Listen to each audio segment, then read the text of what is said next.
Welcome to the Sacred Window podcast. I'm your host, Christine Eck. Here at the Center for Sacred Window Studies, we explore and expand on conscious postpartum care. We navigate the overlap of caring for others and caring for ourselves. We honor the transitions, not only in giving birth, but in being alive. Welcome to the conversation. And I will never be the same again. Welcome. This is very exciting. I've been looking forward to this for a long time.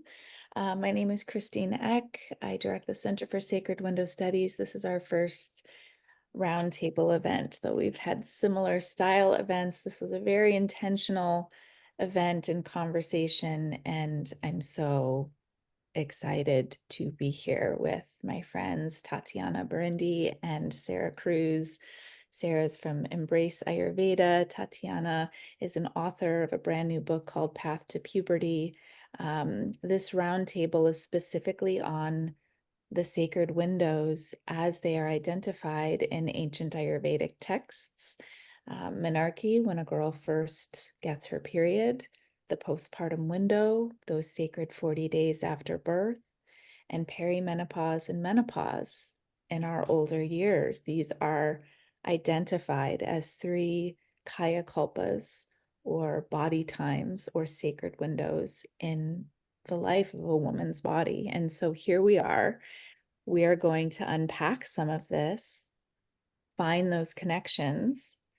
And I'm so pleased that all of you are here to be with us. A little structure, Tatiana and Sarah and I are going to have this kind of roundtable discussion, and we invite you to have a journal with you, have something to write with, and as things come up for you, you can write them down. We will be opening up sort of a broader group conversation towards the end, and we would love to hear your voices. We would love for you to unmute yourself and share some of your experiences. We would love for you to bring a candle into your space. This, as in all of our conversations, we're talking about things that we're learning, they're theoretical, but they are heart-centered, they are circle-centered, and even though we're virtual, we're inviting you to join us in this sacred roundtable circle. So with that, I am going to pass the microphone to my friend Tatiana, and she's going to introduce herself and her work to us, and then each of us will do the same, and we'll begin. Thank you for being here. Thank you, Christine, and thank you to everyone who showed up here and those who will be watching the recording later. My name is Tatiana Berindei, and I'm currently living in the Madison, Wisconsin area, but I'm from the East Coast. That's how Christine and I met. And as Christine mentioned, I just wrote a book called Path to Puberty, the Ultimate Resource Guide for Moms of Daughters. And when Christine reached out and she sort of broached the idea of this conversation, I got so excited, and it was such an instant yes for me, because birth is what led me to write a book about puberty. I have been in the birth world, sort of in and out of the birth world, for almost 15 years. And it was my own experience of having my children, one who I had when I was studying home birth midwifery, ended up in the hospital, long story there, which then led to my redemptive free birth later, 8 years later, with my youngest. And then my study to become a radical birth keeper that initiated this path of writing this book. Of course, I wrote this book as my daughter was crossing this threshold. She started her first menstruation while I was in the process of writing. So it was awesome because I got to make all sorts of mistakes with her and then write about them. I guess that's kind of how the universe has decided I'm to show up, is by making a bunch of mistakes in front of people, which I'm open to shifting that dynamic. Anyone's listening. But yeah, so I got to write about all of that. I got to invite beautiful people like Christine in to give their wisdom, their perspective on this change, on this time period. Because what I observed in the birth world and in the work of sovereign birth in particular, of encouraging women to step outside of the medical model of care that we have, care in serious quotation marks, because especially here in the US, our numbers of maternal and infant mortality just keep going up, despite, and I believe because of all of our technological intervention.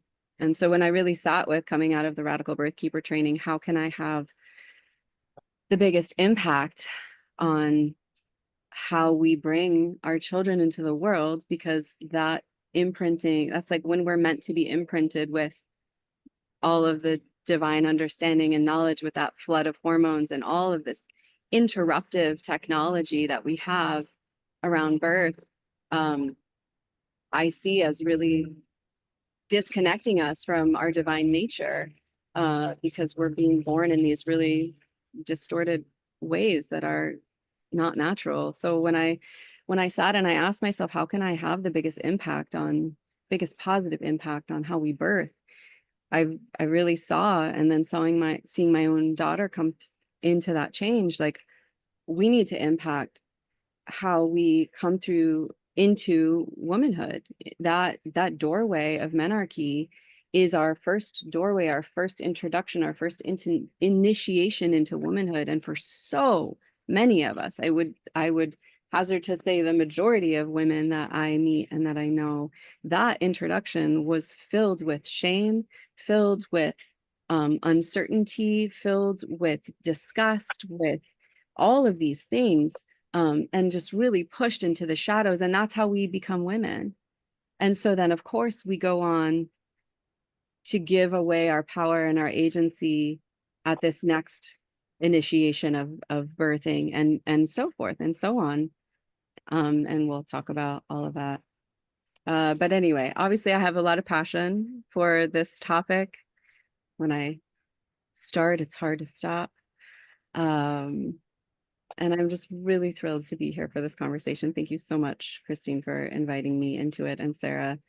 I'm just excited to learn from both of you, because I don't have an Ayurvedic background. This, for me, just comes from my years of walking on earth the way that I have. And most of my instruction and teaching and initiation has come through different indigenous wisdom traditions. So, of which I actually believe Ayurveda is absolutely one, but not one I'm well versed in. So I'm excited to hear from everyone, your questions, and just to be here today. Thank you so much, Tatiana. And before all of you hopped on, we were chatting a little bit, and I really feel that so much of how we understand the importance of these connections, so much of how we feel that presence, and so much of how we understand ourselves, even if we haven't studied something formally. Ayurveda is the science of life, and we're all participating it, whether or not we've gone through schooling to understand the vocabulary and the words. It's something that we live every day. So wherever each of us are in our journey, our learning journey, our life journey, we have a knowing, and it's being able to listen to that wisdom that already lives inside, that I hope we can all strengthen. And that's part of, what's in the works for conversating about today. But I'm Christine. I'm sort of here representing the postpartum window, this middle sacred window. And it's the reason that I'm here today is because I didn't know what I wish I would have known, both getting my period for the first time and also having my first child, and really being blindsided by the experience and realizing that my society didn't have any information to help. And I was very inept at hearing that voice that I just talked about, that inner wisdom. I didn't feel like I had that. And that's not right. I want all people in life to be able to know how to support someone who's going through a big transition, like a girl getting her first period. That the society should have an understanding about how to hold that and how to make it not shameful or scary for them. Same with starting a family. Everybody should know, what kinds of things will be nourishing for that person as they go through that. It shouldn't be a word, postpartum shouldn't be a word that equals depression in our English language. That's absurd. So I am here to really just hold hands with you guys and create a broader linked understanding. And all of us here are part of this passionate effort to create some shifts that support all of society and knowing how to um, love people and help them feel soothed in these important sacred window transitions. So thank you both for being here with me. And Sarah, I'll pass it to you. Thank you, Christine and Tatiana. So lovely to hear from both of you and what motivates you, your passion for this work. And so happy to be here with all of you women. It's always such a blessing to be in a gathering of women and learning from each other and kind of kindling the fire within. And so I've been practicing Ayurveda for about 25 years, and just want to give thanks to some of my teachers who I've learned this information from, this wisdom from. Dr. Vasant Lad, Dr. Sarita Shrestha from Nepal, and then also Isha Oaks from the Sacred Window tradition. These wisdom keepers who have spread this knowledge, and just feeling so grateful to have been in their presence and to share these things with you. So in terms of, what I'll be sharing today, I'll be representing more the perimenopause, menopause time of life. And in my practice, I did have a pretty long chapter of serving women and families with fertility, with pregnancy and postpartum, and even working as a birth doula. And that was such a beautiful time in life to be with families in that way. And then a few years later, my own daughter became a teenager. She's now 15. So when I hear you talk about the puberty time, Tatiana, I'm just so present to that with my own daughter and with what she's going through and what I'm learning from her. And what I learned from each of my clients who I sit with. We're sharing this conversation, and I feel like I truly learned from each person. And then with the perimenopause and menopause stage of life, I feel like most of my clients who I'm interacting with now are in this stage of life. So my clients, even my closest girlfriends, are right in the middle of perimenopause and menopause. And so it's a very active conversation. And I feel like there's not a whole lot that's truly deeply known in the world on this topic. And so I feel like Ayurveda and Chinese medicine, native traditions can really offer a lot toward understanding, and we can all continue to grow in our common understanding of menopause, but also puberty and birth. So happy to be here with all of you.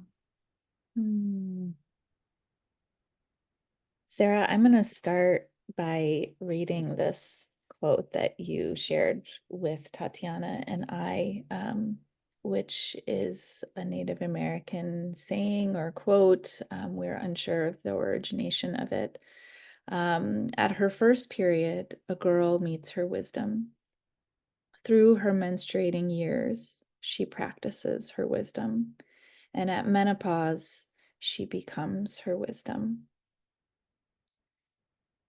And that wisdom is always weaving its way through, regardless of where we are in our cycle in this life.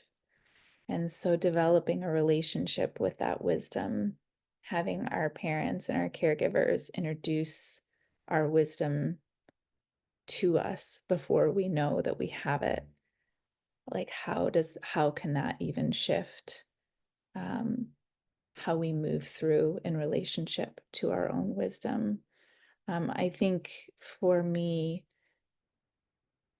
I would love to just explore on a personal level and hear from the two of you also about how these three sacred windows have shown themselves to be connected in your life. Like, I know from my teachers, Yisha and Dr. Ladd and Claudia Welch and so many other beautiful teachers that I've been blessed to work with, have told me that there's this connection. But when I sat down to really think about it, I can see a correlation between the blindsidedness that I felt in realizing that I was bleeding for the first time and what that was. And I was actually out of the country in the summer between 6th and 7th grade, staying with a family in France who didn't speak English. And I had no supplies. I had nobody to tell. I was mortified that this happened. And so I was navigating something that was, of course, a surprise. You don't know when you're going to bleed for the first time. So of course it was a surprise, but it was something that I felt instinctively like I had to hide because I was so embarrassed and I was alone. And when I had my son for the first time, that complete absence of, like, there was so much nourishment in pregnancy and in preparing for birth. I felt like there was a huge circle of knowledge and like empowerment and writings and care providers and resonance with different things, but nothing had prepared me for that 6-week time. And I felt some of the same emotions of embarrassment that, like, I couldn't get it together in the ways that I thought that I should be able to. Shame that I didn't have enough milk and I didn't know how to like feed my baby who was just constantly wanting to be latched on. Um, there were just overlaps in how the emotions and the feelings, and I think feelings are like that current of energy. Like, feelings are how we create our reality. And so when I'm looking at those feelings of fear, anxiety, shame, embarrassment, um, to me, like, I haven't gone through menopause yet, but I'm already seeing these two overlapping experiences at different windows of my life. And I am determined that with awareness and correction, I can reshape how I move into the third one through this line of wisdom that I know that I have. But I'm curious to hear from each of you and what your personal experiences and how these connections have played out. Well, I kept being struck when you were talking, Christine, about how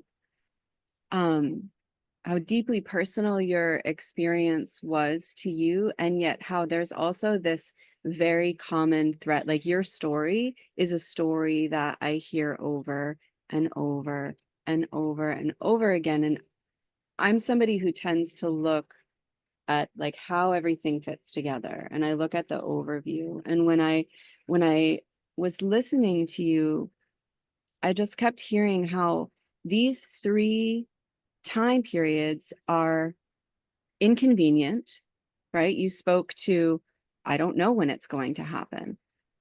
Outside of scheduled birth, we don't know when birth is going to happen. Therefore, we don't know when postpartum is going to happen. And we definitely don't know when menopause is going to happen. They're inconvenient. They are messy, right? Blood is messy. Milk and blood and pus, and it's all messy, right? Our crazy hormones going all over. It's messy. And our society does not like mess, and it does not like inconvenience. And so we have this like societal structure that has deeply disavowed these three time periods of life because they are inconvenient, they are messy, they are emotional, and they are confronting because of that. Because we have not been taught how to meet mess. It's always just like clean it up, keep it like, I mean, look at Instagram. It's so fucking clean all the time. And no one's life is like that. No one, like, life is not like that. Life is bloody and messy and inconvenient and hard. And so it like, yeah, that's for me. I didn't necessarily make the connection of like how I came into menstruation and my postpartum, but I'm just seeing this, how culturally, like, there is clearly a thread. And I think why I'm so happy to be here with the three of you and all of you who are here participating in this, is because we know that it doesn't have to be this way. And we are here to make that different. And that's so inspiring to me and so exciting to me that there's so many of us dedicated to changing that narrative. And I just want to say something briefly about, well, I'll go into that later. I'm going to give Sarah an opportunity to share.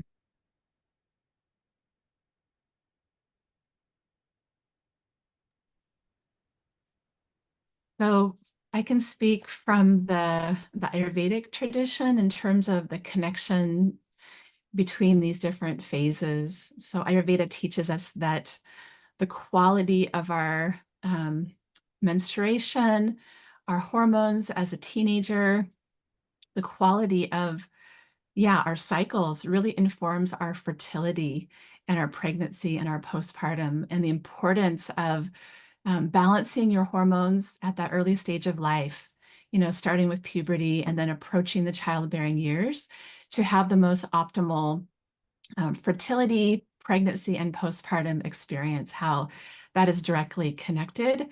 And if we have women in our lives that can support us in moving toward that, that's helpful. Many times we just don't, though. It's never too late to kind of do damage control with some of these practices that we're given in these traditions. And then also Ayurveda talks about, and this is something that Christine shares with your students, Christine, and Isha Oakes has shared a lot about, and Ayurveda in general shares about this sacred window when a baby is born, the 42 days after birth, these 6 weeks after birth is such a sacred, such an important time that directly informs the state and the quality of menopause later in life for a woman. So if the postpartum time is kind of, full of chaos or discomfort, or a woman goes back to work immediately after giving birth and bypasses those 6 weeks of nurturing with the baby, then in Ayurveda, we say that Vata dosha can really increase at that time and impact the hormone journey going forward, and can have an impact during the menopausal years. So I just wanted to bring in that part. I know you're asking about our personal experiences, Christine, but I wanted to give a little context too about, how Ayurveda views those connections in those stages. And I can say in my own life, I've been pretty fortunate in terms of the initial transition into, menarche, and then even having my baby. Fortunately, when I had my baby, I had been studying Ayurveda for some time and had some support, and was just informed to stay put, to rest, to not get too active. And that helped.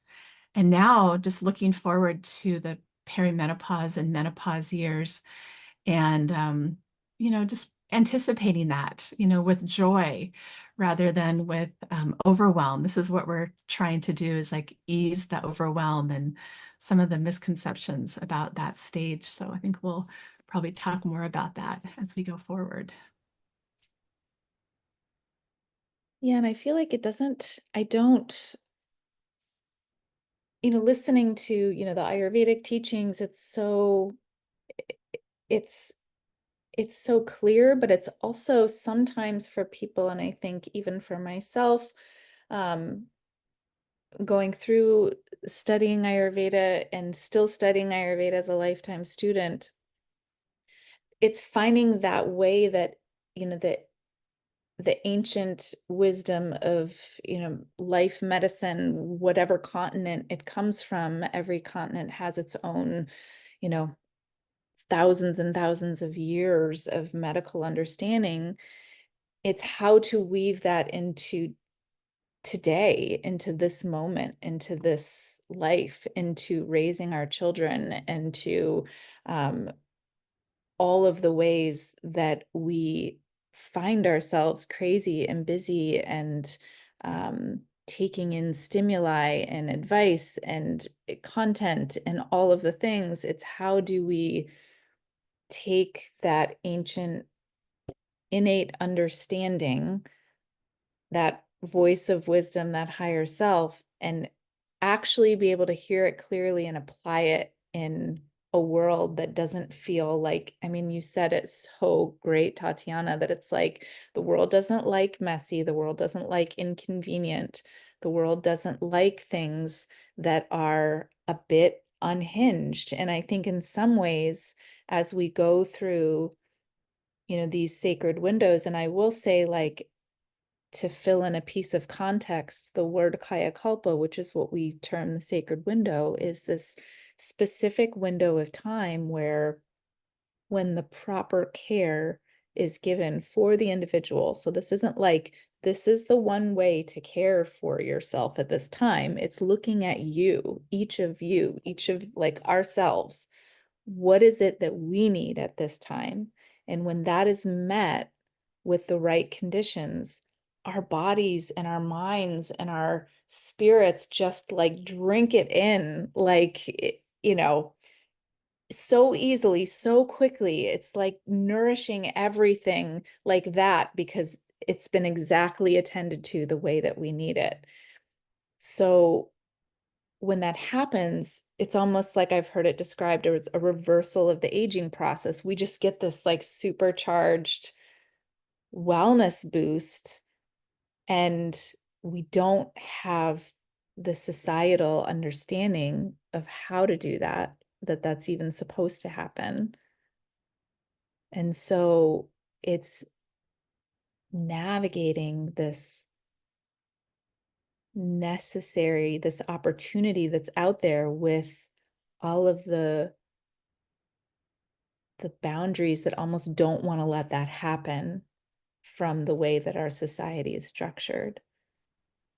Yeah, So I want to speak to that for a moment because Sarah mentioned something that I love about reducing overwhelm going into, you were speaking about it specifically with menopause, but I think about like the way that we have things structured right now. Each of these times ends up for many women being actually a little bit traumatic, right? There's this like shock. If we look at the definition of trauma as too much, too fast, too soon. And everyone has a different way that they respond to traumatic experiences. We have our different default modes. But I was thinking about like my first postpartum. And even though I knew that there was like this 40-day time period, because I was studying home birth midwifery, it was like, okay, I know that I should be resting. I had a huge tear, like I needed to be resting. But my experience was so traumatic that I couldn't. I kept going out and doing things and like just trying to like get out of my own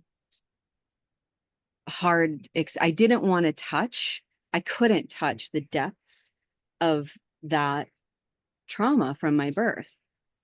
And so I just kept doing and overdoing and, getting the feedback from my body that I was overdoing and not listening. And I was in total overwhelm in postpartum. And I think that happens too in menarche when we don't adequately, like, I know so many women. I have one very close friend, but I've heard this story a number of times. My close friend, no one ever told her that her period was going to happen, that it was a thing. She didn't even know. And she woke up one morning in a pool of blood and thought she was dying. Talk about a traumatic entrance into womanhood. And that, like I said, she's not the only one who I've heard that story from. And so I think so much of this is about like how we prepare ourselves. Like, it's adequate preparation, and it's not just like the window of pregnancy actually isn't quite enough time to adequately prepare for postpartum. We need to know years ahead of time that preparation is required. And I think that's part of what we have the opportunity and what we're being called to do here as women in this time on planet Earth, is to kind of like expand our timeline a little bit. I wrote this book, and I've had a number of women say, oh, well, like, my daughter's not going through puberty yet, I don't need to read that yet. I'm like, no, please read this when she's 2, when she's 4. Like, you need actually to start thinking about this way sooner than you think you do. And that's part of why we end up in this too much, too fast, too soon experience in all these windows, because we're not giving ourselves and one another adequate time to prepare. I started, like, I mean, if you look at, let's take menarche, right? Because I'm supposed to be holding that seat here. A young girl will start to develop breast buds, will start to have discharge, will start to have those changes, have the belly fat and the hips start to fill out a little bit years before she bleeds, right? Like, it starts to happen a couple of years before she bleeds. And this is when we need to start talking to her about what is happening in her body and what she can expect, and start preparing her so that when that happens, when she gets that bleed, which we don't know when it's going to happen. It's a big surprise. It's a big mystery, right? These are women's mysteries because we never know when they're going to happen. And that is a beautiful, amazing thing. And we can prepare her for that mystery time. And even when we prepare her, it can still be like, it's scary to see blood coming out of your body, especially like in your underwear. You've never seen that before. Even if you know what's going to happen, like, this is what happened with my daughter. She knew it was going to happen. We had talked extensively about it. I had taught her, here's all your period products. Here's how they work. Here's how to use them. Here's where they are. So when she got it, of course, she was alone in the house, right? But she knew where to go. She knew what everything was. And she still was scared, because it was like, oh my God, this is happening and this is scary. And so I think it's important too to like normalize that a little bit. Like, we can be unprepared. We can be very prepared for something, and it can still be scary and slightly overwhelming. And yet she says over and over again, like, I am so glad that I knew where all my stuff was. Like, I was prepared. I was ready. And I stand so strongly for creating that cultural shift of preparedness, of starting to have these conversations so that women entering their childbearing years know, like, hey, pregnancy can be amazing, can be beautiful. You're going to get all of the spotlight when you're pregnant, and then you're going to pop out a baby and you're going to feel, really gross, and like no one wants to look at you anymore, and you don't exist anymore because all the attention's on the baby. And like, it doesn't have to be that way. And here's how we can prepare it different. And same with menopause. Like, okay, you're going to go through this change, and the world is going to all of a sudden disappear you, and like, you don't matter. And as soon as your hair goes gray, like, we're just going to ignore you. Here's how we can make that different. Like, I think I just want to see more preparation and more time given to that preparation.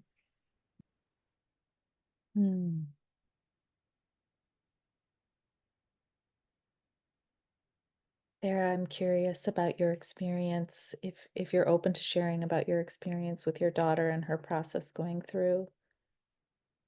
Yeah, sure. So she's been watching me, practice Ayurveda, cooking in this way, doing all these things for her whole life. And for some years, she kind of put it aside and wasn't really interested. And no, mom, that's like health nerdy. I'm not interested kind of thing. And just in the last couple of years, she's really taken interest. So at age 15, she's asking questions. She's observing more. She's wanting to eat in a healthy way. She's listening to her body, taking care of her skin. But for a long time, she kind of denied it because, whatever mom's into must not quite be the way. So she had to get there on her own. So I was careful not to push too many things, but to just let it be around her and for her to come to it when she was ready. And so that goes with taking care of her body as well, and her rhythms and her routine and her care. And she's been involved in sports, and for teenagers and sports and periods, it can be a little uncomfortable. So I've just asked her to be mindful when she's playing soccer or running track, to just be careful with her body, to even communicate to her coach if she's comfortable that she's on her heavy day of her period, maybe go lighter. Not so easy to do. But in the Ayurvedic tradition, during the heavier days of bleeding, it's recommended to take rest and not push and drive. And so I've been trying to instill that in her at this age, because she's just getting more ambitious every year with her activities in high school and what she wants to do. So I'm just asking her to really listen to the body. And this is what Ayurveda ultimately teaches us is, yes, there's so many guidelines and herbal remedies and food, guidelines we can follow, but really it's about listening to our body's wisdom, our body's response, to not override those signals. So that's really what we're kind of talking about these days. It's like identifying the body's signals and respecting those and not overriding. Because when we override, that's when we get into trouble or discomfort or dis-ease. So it's an ongoing conversation. Thank you so much. Yeah, I cannot agree more, Tatiana, in your speaking about preparation. And as I was listening and just, feeling into this conversation, I feel like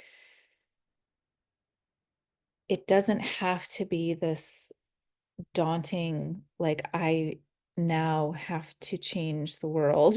It can really just be shifting my own consciousness and just starting to have conversations, just starting to talk about it, just taking time. And, I always envisioned myself with a daughter, and alas, I was given 4 sons.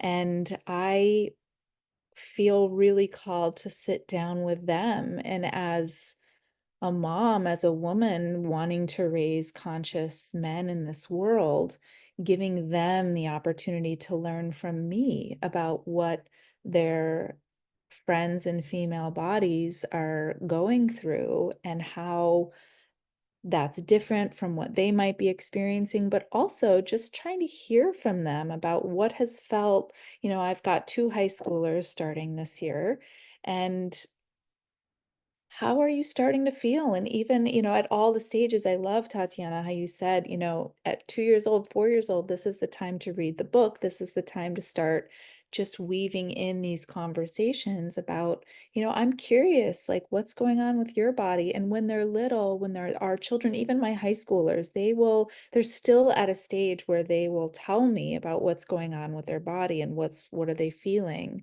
And I think just having that opportunity, and that's one thing I love about studying Ayurveda so much, is talking about what's going on with your body becomes completely normal. And we, are happy to do it. And So I think giving the opportunity to just work those conversations so it's not this shameful, weird thing when a big moment actually happens. But again, it's so much for me.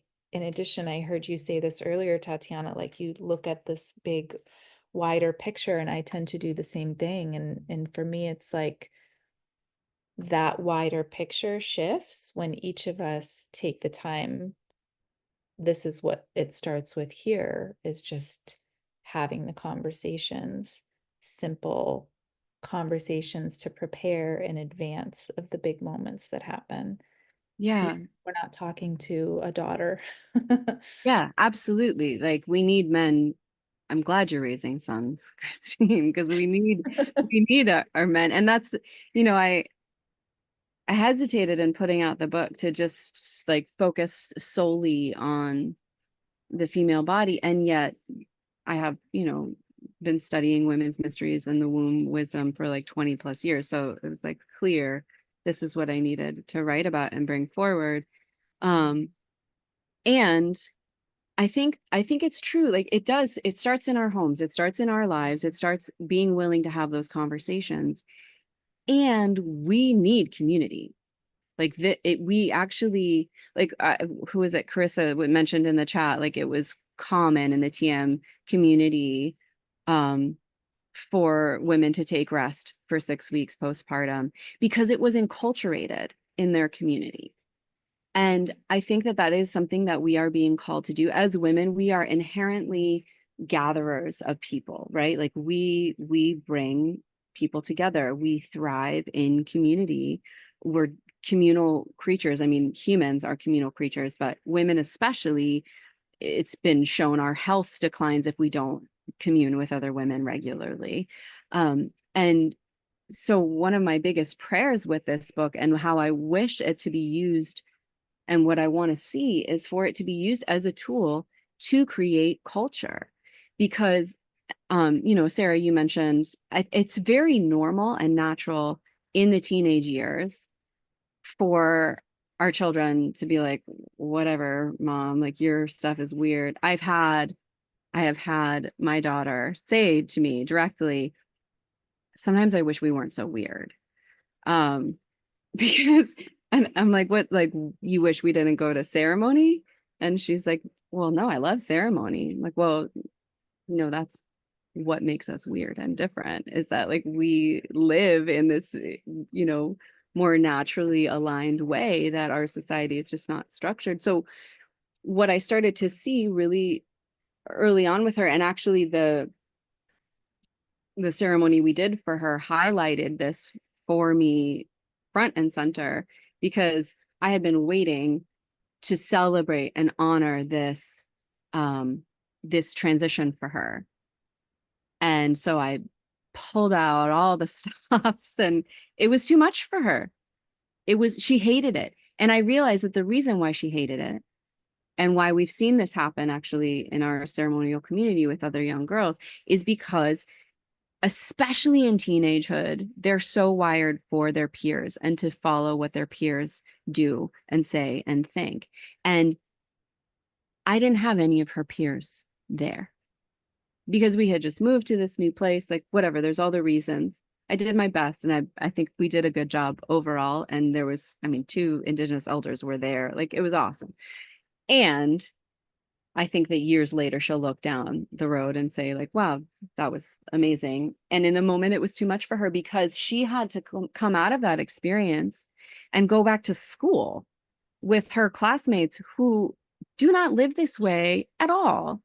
Like their families are not like this, even though she's in a Waldorf school or whatever. It's like not that way. And that's what inspired the book because she was like, Mom, I don't feel like I can talk to my friends about what I know about my body. It was very clear to her. This was before she started her bleed. It was very clear to her that her peers in their homes were not having the conversations that we were having at home. She could tell, and she didn't feel comfortable talking to her friends. And so I really was thinking about like okay, if we really want to make change, Because I know it's like, yes, it starts here, and I'm always going to be wired to like, how can I change the world? Because that's just who I am and how I showed up here. I'm always looking at how I can have a greater positive impact in the world. And if I want this information to stick for my child, I need to encourage cultural shift.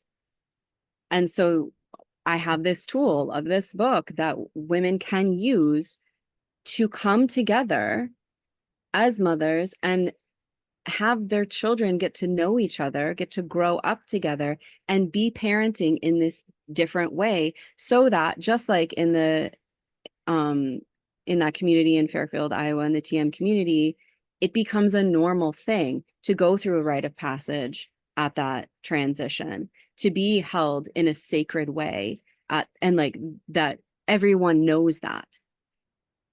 Everyone knows that in the culture, in the community, and that it doesn't feel like an isolating experience. It feels like oh, I can't wait, because I get to then go through my ceremony when it happens for me, and I've seen other girls go through their ceremony. That's my wish and my desire, and we can't do that alone.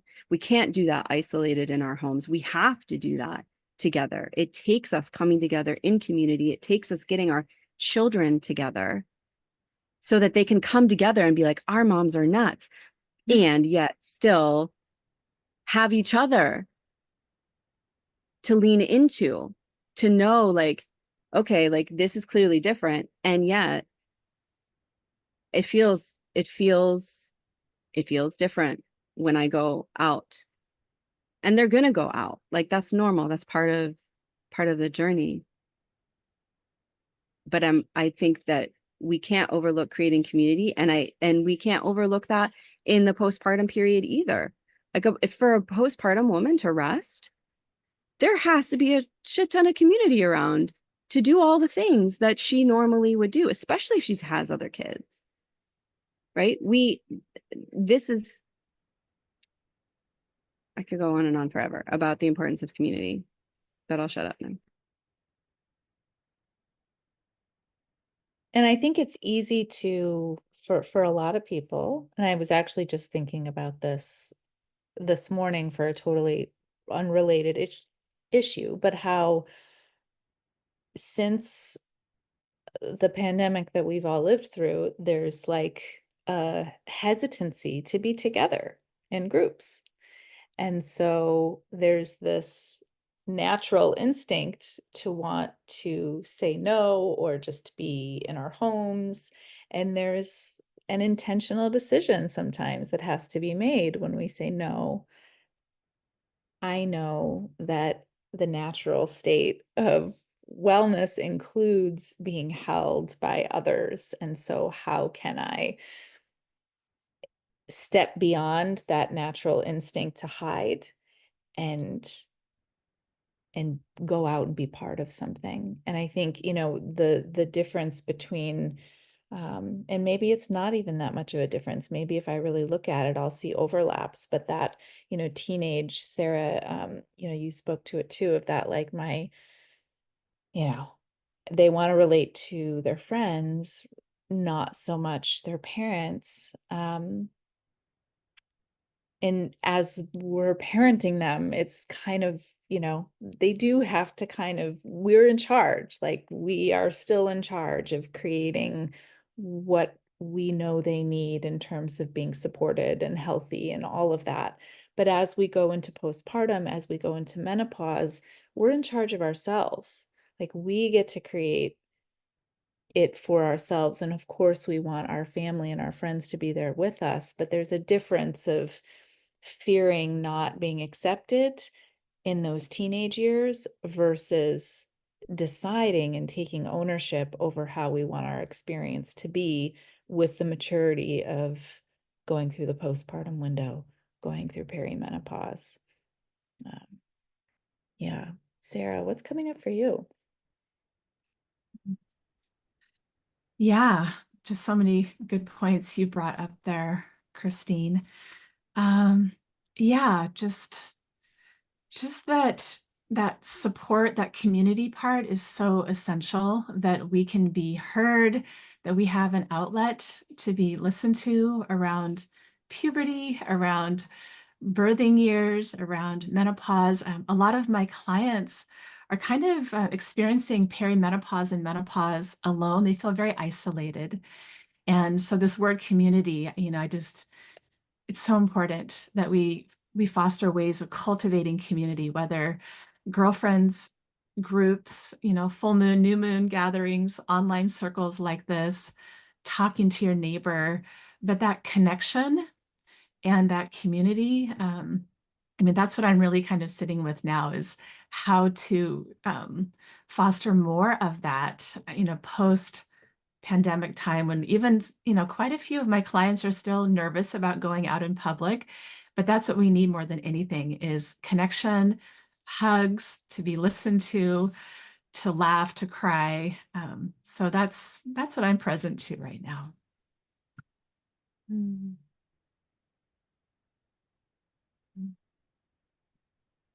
Yeah.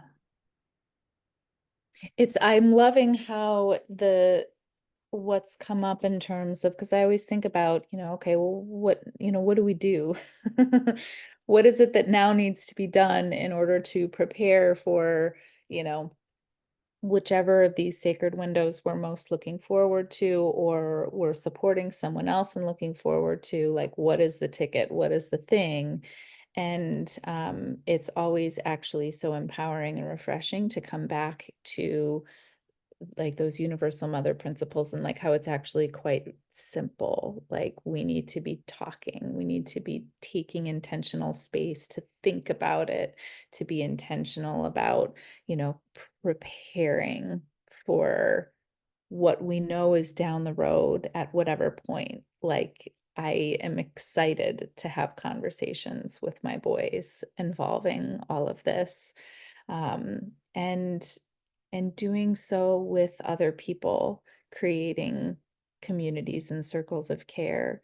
These are all things that aren't like necessarily Ayurvedic, but they are absolutely Ayurvedic, because anything that brings balance to a state for any person is an Ayurvedic routine, in a way, if you will.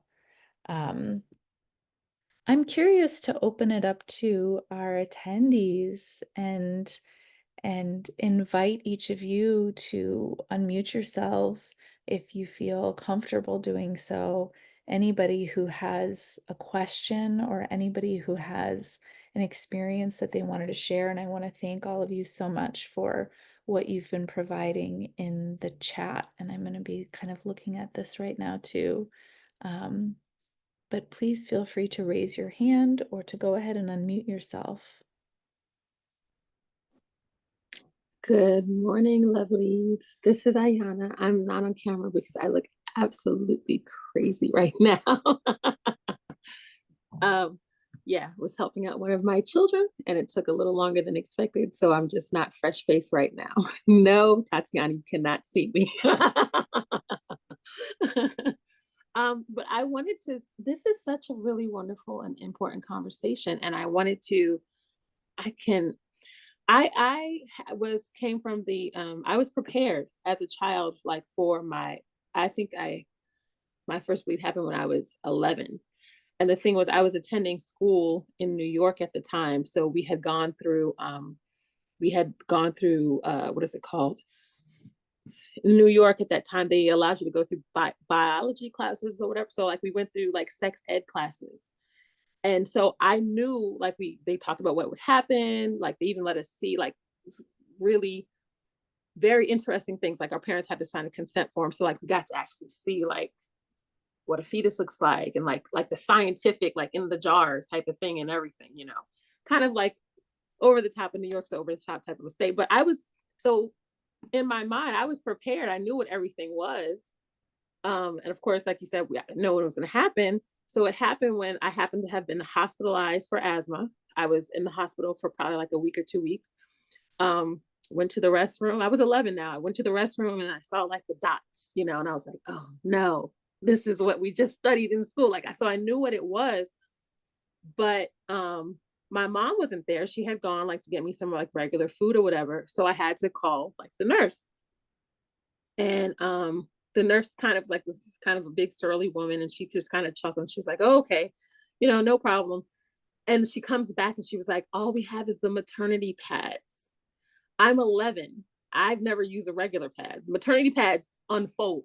They go from the belly button to the back of like the plumber's crack. I'm 11 years old. So I was like, okay, she kind of showed me like, this, you just do this and then you put it on, you secure it on your panties, and there was no wings or anything like that. Like you just secure it with your, so I was in the ideal place as far as medically. I was in a hospital, right? And it wasn't like a big crazy heavy bleed or anything, because it was like the first like a couple of drops or whatever. So then, she called my mom, and my mom comes and she has better ones for me, and I'm just like, I don't even know how to walk. Like, this is crazy. Like, how do boys do it, mom? And so it was cool because like she made a joke and she was like, you'll be fine. And this and that. Like, it was kind of like a nice mother-daughter. So the first menstrual cycle was actually, it was okay. There was other trauma about it later. Like, I was the only girl in school that had it. So if there was any issues in the bathroom, they assumed it was me, even though, so other little things like the messy that we're talking about. So that part was fine. I was 11. First pregnancy and childbirth, I was prepared because I had studied books and things, I was prepared as you can be for like studying books and things. And I felt pretty good in my body with all of the pregnancy things, even the birth. I was like a warrior. I knew what I wanted. I had a birth plan. I had my little book, pregnancy each week. And I told them, I printed out what I wanted them to do. And if it was a boy, I wanted them to do this type of circumcision. Like, I was very planted. So the birth, check. But coming home to baby, which is I think what I had shared with you, Christine, I wasn't it was like, you can prepare, but nothing really prepares you until you're like in it.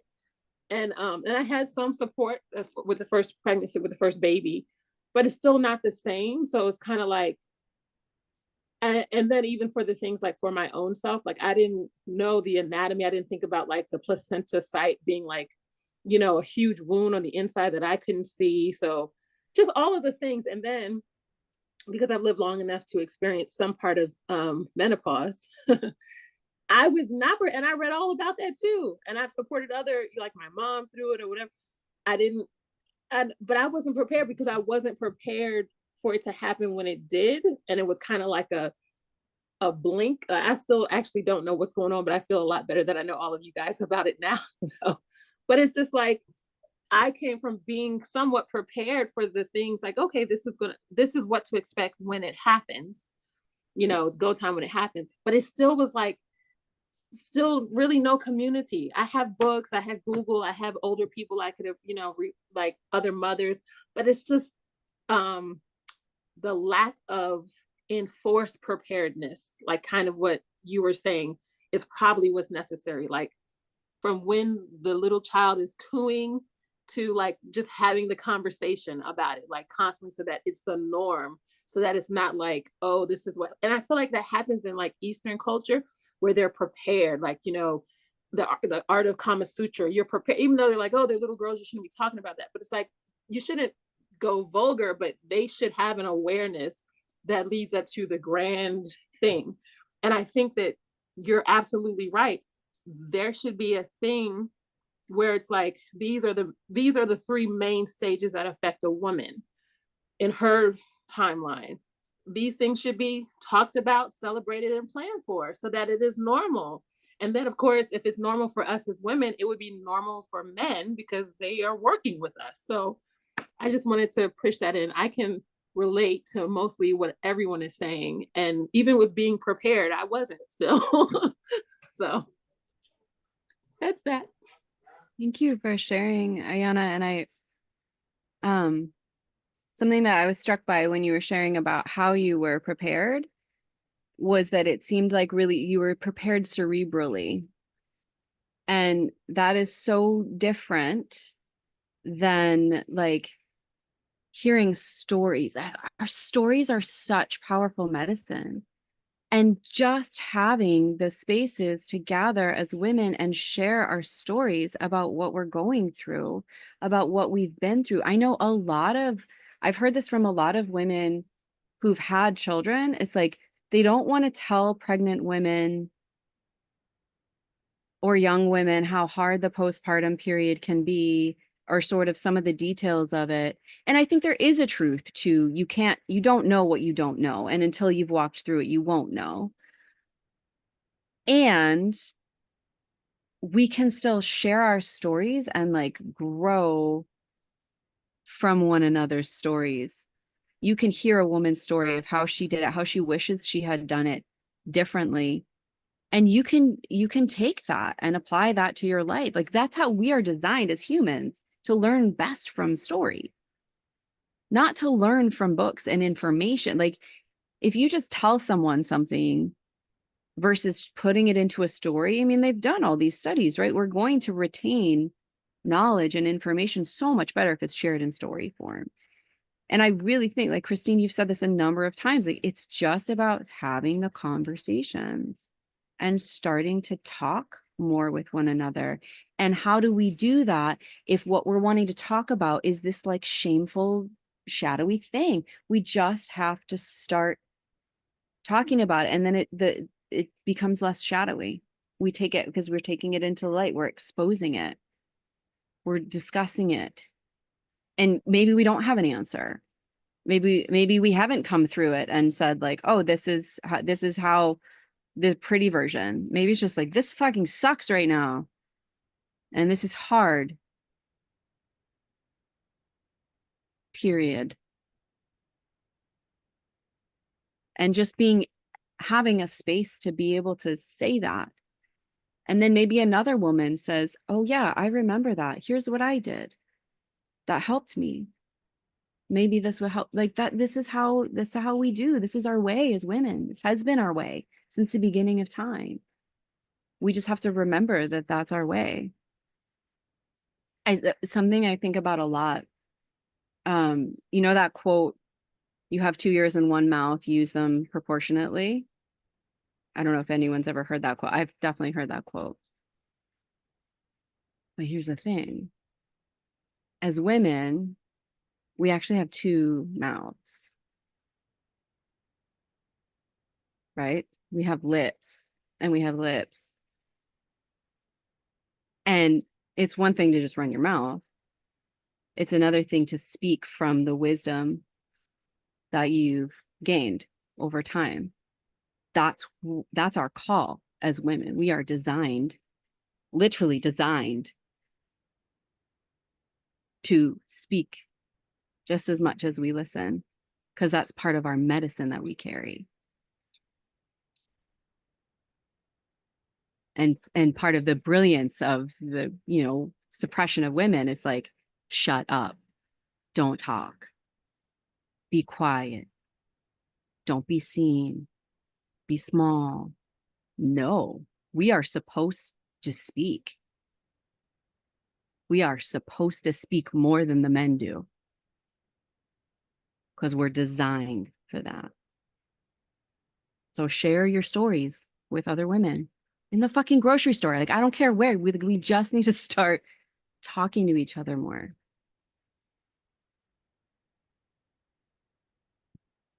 Something that came up for me as I was listening was, and there's been a few people who have asked about what ceremonies look like for young ones, or, and someone mentioned that they did a ceremony for menopause. And I think taking time to honor is part of the transition, and it's part of what integrates the transition. And because we live in a culture where that is not the norm, that's not often practiced. And Tatiana, you mentioned your daughter, didn't like her ceremony. She didn't even, it was overwhelming for her. But, we all experience like the sacred integration in different ways. So what if, there are many different ceremonies out there, and we've talked about this a lot for postpartum, but making it a cooperative process with our teens, making it, a process that we might go through with ourselves and our friends for, when we want to have a ceremony for ourselves for menopause or for postpartum, but we can co-create that. The intention of it is to create a subtle integration, to feel cared for, to feel loved, to feel seen, to move through that, that magical transitionary moment with recognition. I think that feeling seen part is actually like the most important part of ceremony, is being witnessed by your community, that you have been through a change and a shift. We hear this a lot from, like we go to, like, we live in this culture now where we go to retreats and we go to these, we train in these things and we have these big experiences and we come back home and people they still relate to us as who we were before. And I think that that's really the power of ceremony, is that we get to be witnessed in this transition by our community, so that on the other side of it, they can relate to us as who we are now. But community has to, like, that's what is required. And it has to be the people that I saw someone in the comments asked if there was anyone in South Florida because she would love to do something for her daughter, which is so beautiful, and coming from such a real place to like want to have something real for your child and for your life.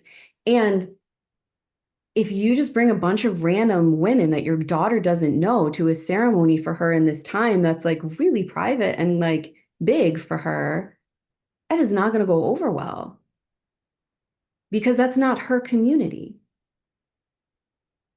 And that's the power of having her peers and her elders present, is that her community is then holding her. And it's the same in postpartum. It's the same in menopause. It's not really going to mean as much to go through the motions of a ceremony if it's not with your community, if it's not with the people who walk with you, who know you, who love you. It can still be very powerful. It can still be very meaningful, and it won't last. It won't stick. It won't do what ceremony is designed to do, right? Indigenous cultures that have been practicing ceremony for all this time, they do it in their community of people. They don't go somewhere with different people they've never met before to do a ceremony and then come home. They do it with their community because we know each other, and it lands different. I've sat in ceremony with people I don't know, and I've sat in ceremony where everyone I know is like family, and those ceremonies do something different. They just do.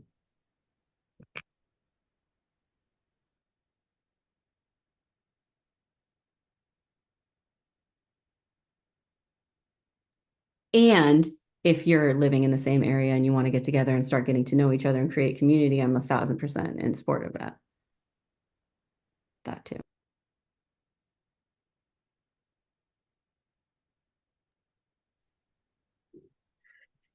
Hi, I'm sorry, I also cannot turn on my camera. It doesn't work on my phone. But I just wanted to chip in with what you said. I think, Christine, I was celebrity very well prepared since very young. My mother talked to me about it. I knew what will happen. I knew technically what I should be doing. And I got my period when I was 11, and my mother was even was living in a different country at the time, so I was alone.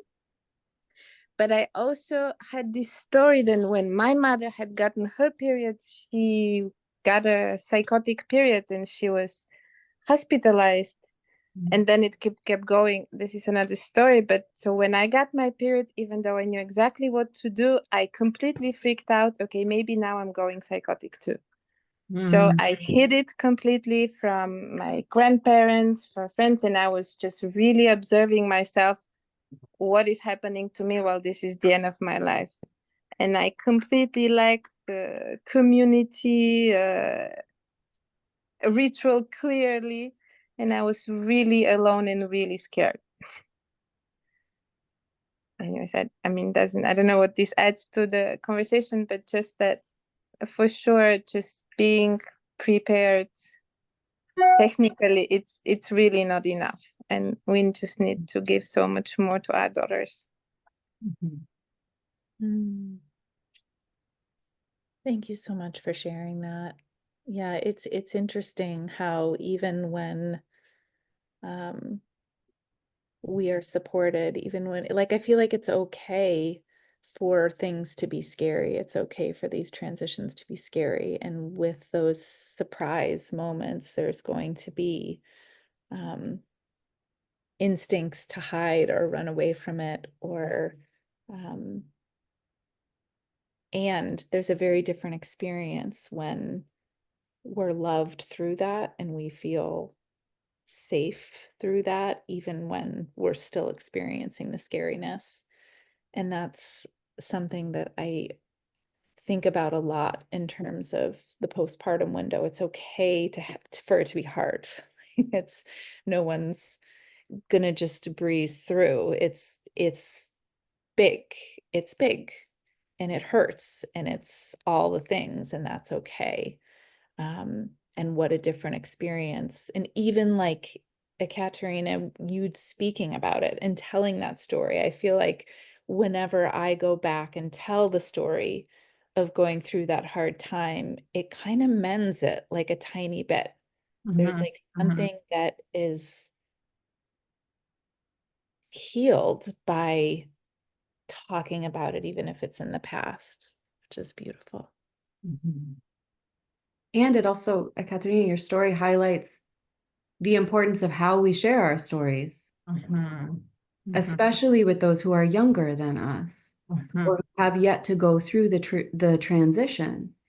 Because it would have been one thing for your mother to share her story about this was my experience, but that doesn't mean it's going to be yours, versus just this is how it is in our family. Tough luck, buttercup, like that's what's, not that necessarily that's what your mom said, but I could definitely see how, again, we have two mouths. It means that we need to speak more, but we also need to be really, really intentional with our words, because our words carry that much more power and that much more weight. And I think that's something that we've forgotten because our words have been shut down, shut up. We've forgotten the potency of the word. And so you see women coming up to pregnant women and telling them their horror stories, which no one needs to hear. But clearly, like you said, Christine, those women need to tell their stories. And so creating more spaces for us to tell our stories and then learn how to tell our stories in a more responsible way when we're sharing them with youngers. I think that's really valuable, because there's a lot of ways to tell a story.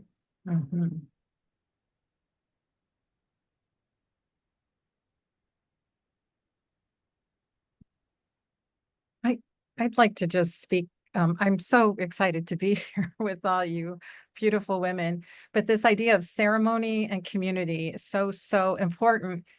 And just a reminder that ceremony, like, yeah, we could have these large ceremonies, but when my niece started her moon time, I was fortunate enough to work with a Lakota Indian beautiful woman, Brooke Medicine Eagle, and I had talked to my niece a little bit, and she created her own ceremony. We were in her bedroom. My sister and I shared our stories with Marissa, my niece, and then her sister shared how she was looking forward to having her period and looking to Marissa, we were celebrating her big sister, to help her get through it. And then at the end, her dad came in with some red roses. And as a family, we just celebrated this package. It was simple but beautiful and intimate. And a ceremony could be like just taking the young woman out to a movie or dinner, or, you know, it could be that simple, or it could be more in a tradition like your roots. Like, I think my sister we're Italian, so of course there was some kind of Italian pasta dish to celebrate, you know, but along these lines of, it doesn't have to be so large, keep it simple, you know. And I think Marissa really appreciated that I had shared with her about some of the native sharings, and we passed the talking stick. So it was sort of a sacredness of, you just spoke when you had the talking stick, right? And everyone your eyes were on you when you shared. It was just very special, but very, like I said, simple. And you know, my sister and I shared how it was very different when we went through our first time. And my mother sadly lost her mother when she was very young. So my mom had no clue how to help me. I was left fumbling.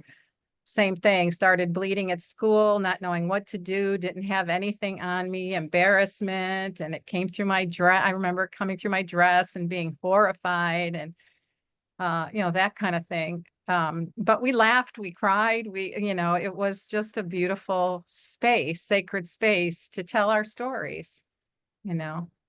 So anyway, I just wanted to share that this is so needed in our world. And having worked with Maya Tawari too, this whole perimenopause and menopause piece is so powerful. Like Maya would say to us, it's so important that a woman takes pause and learns that early on, you know, because it can be very bad if you go into menopause and you haven't learned how to take pause, you know, take time to nurture yourself and be with yourself and take care of yourself. So, yeah. Anyway, that's what I wanted to say. And thank you all. This is really wonderful.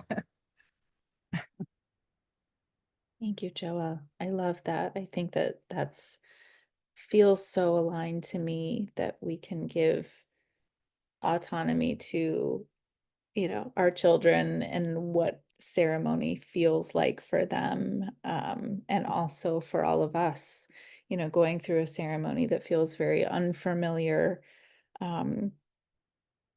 may not land in the way that it could if it's created to suit the person who it's honoring.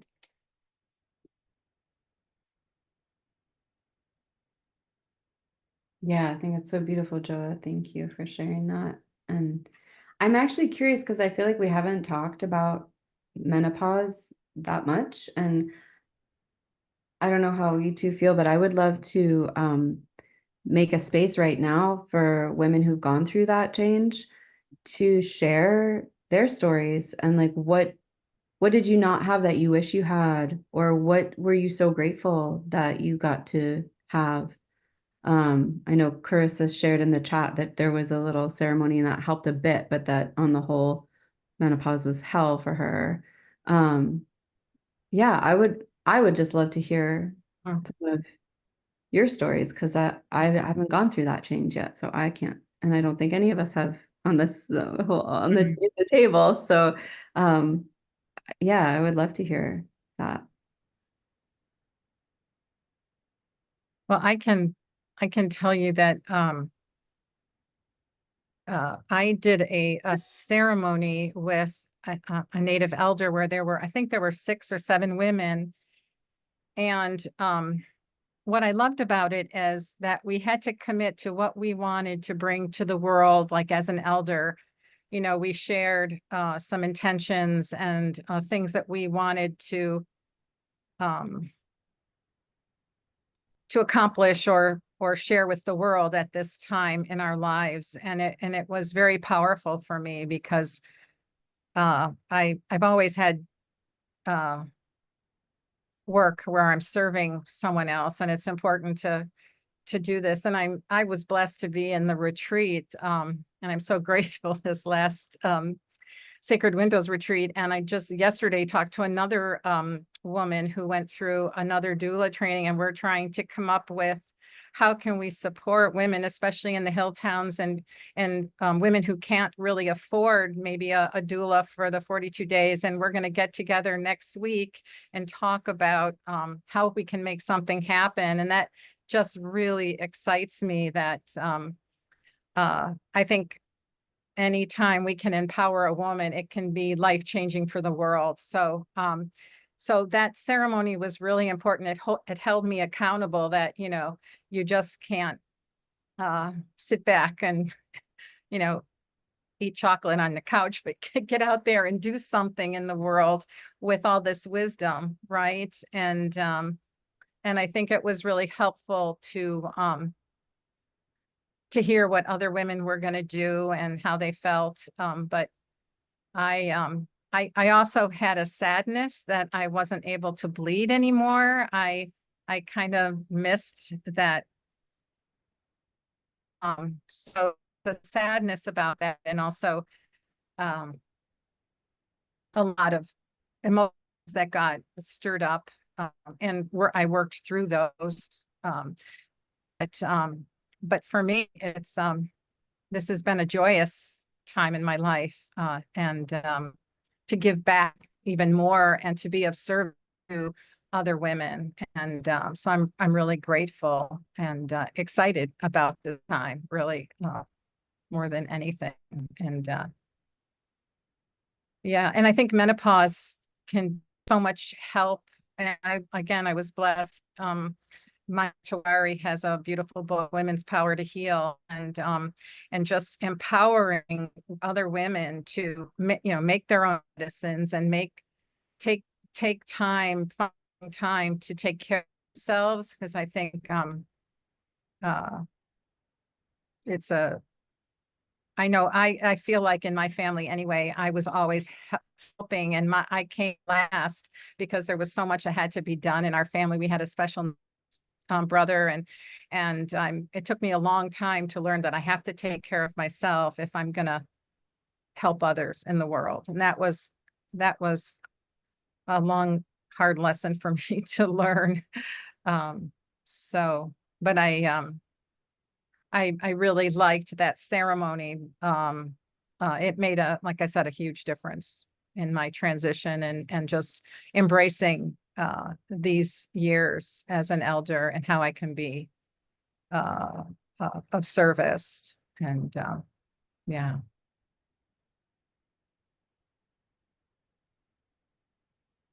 Thank you. Thank you, Jo. Beautiful. Thank you so much.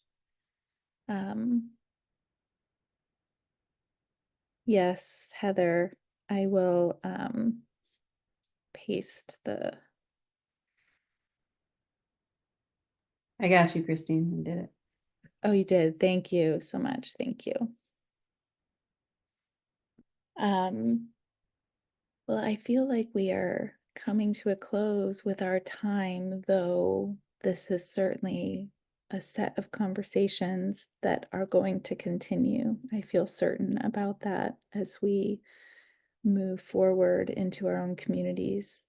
I would love to give, Sarah and Tatiana a moment to offer anything in closing. Sarah, I'll hand it over to you.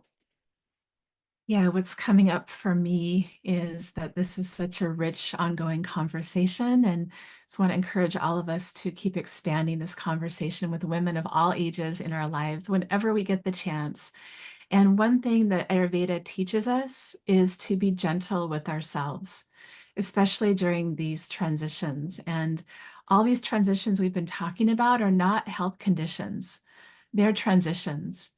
And to remember that, and to be just very gentle and loving with yourself or with your daughter or your sister or your friend whose emotions may be inflamed.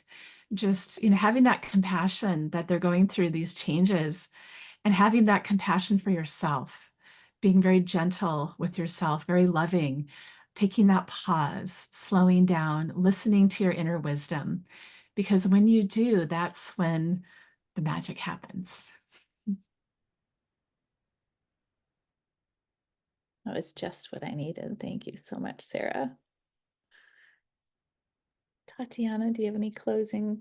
Well, I want to know what Sarah's book is called and where we can find it. My book is still in my heart, and I'm working on putting it together this year.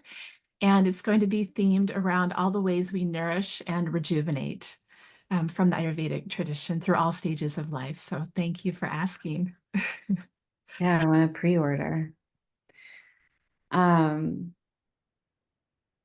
Yeah, I'll just echo what both Christine and Sarah have said about this being an ongoing conversation. Chris, I shared in the chat under your post. So this is my book. It's called Path to Puberty, the Ultimate Resource Guide for Moms of Daughters.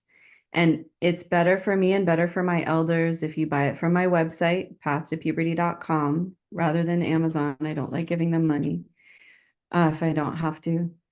And 10% of the proceeds for that book go to my elders, two grandmothers in particular that I work with, I have longstanding relationships with, and then two organizations, the Medicine Wheel Ride, which is the group of grandmas that on the reservations here that took it upon themselves because no one was doing anything about the missing and murdered Indigenous women issue. So they go out on their motorcycles and they look for the girls themselves. So some of the money is going there. Kruse, you can go to my website, pathtopuberty.com. And there is a 45% discount for if you buy 5 or more books, because I really, like I said earlier, I am wanting to encourage community and I'm wanting this book to be a tool. So if you are looking, like, just put up a flyer at your local library, start a book club. So a circle of moms who are drawn to this title are going to be probably moms that you want to get to know. And so use it as a tool. And then I don't care if you follow anything that's in there. You just use it as a tool to get together. And maybe there's some good stuff in there that gives you some good ideas. Take it, make it your own, leave what doesn't work for you. This is not about it being about my thing prescription that you take into the world. This is about creating a different culture and creating a space so that we can share our stories, creating a space so that we can create a different culture for our children so that they can grow up in a different way, not even knowing this distorted world that we all came through. Like, wouldn't that be amazing if our children grew up and that this was just normal? This was what was normal. So that's my prayer for this work. And if it calls to you, it would be wonderful. Share it. And thank you all for showing up to this conversation. Thank you, Christine, for having the inspiration and the fire to bring this together. Thank you, Sarah, for your work. I'm really excited to get to know you better. And I hope that this is just the beginning of something, because it's clear we need this and we need more of it. So thank you all so much. What I love is that whichever of these portals we come through, we are connected to all three. So if our work is in postpartum, we have access via the sacred channel to lead to wisdom that will guide ourselves and our loved ones through these other channels. If our channel is starting at menopause, we have an access point for how to support others going through those two transitions. And so beautifully, if our access point is at puberty, whether our daughters know it or not, they have a widened channel to support them as they move through the other two windows. And I always like to broaden it that life is full of transitions. Life, as we said early on, is messy. It's hard sometimes. And so having the awareness of how to pause, how to be gentle, how to proceed with compassion, how to listen and speak with intention, we can navigate all of the transition, be it illness, separation, movement, lots of different transitions that we go through require intentional shifts. And these are like blueprints to support us in navigating all of the transitions.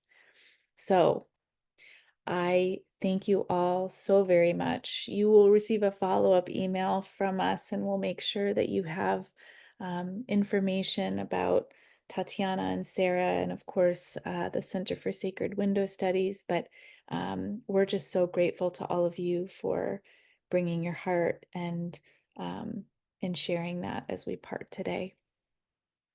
So thank you all. Thank you.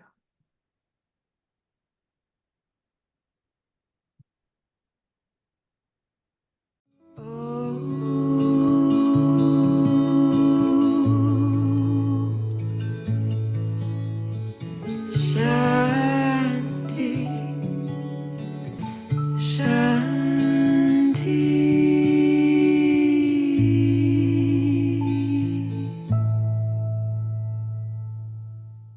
The Sacred Window podcast is brought to you by the Center for Sacred Window Studies. You can visit us to find out more about our online training and mentoring programs, plus resources and products for and about the sacred postpartum window at www.sacredwindowstudies.com. And our music is written and performed by Sarah Emmett.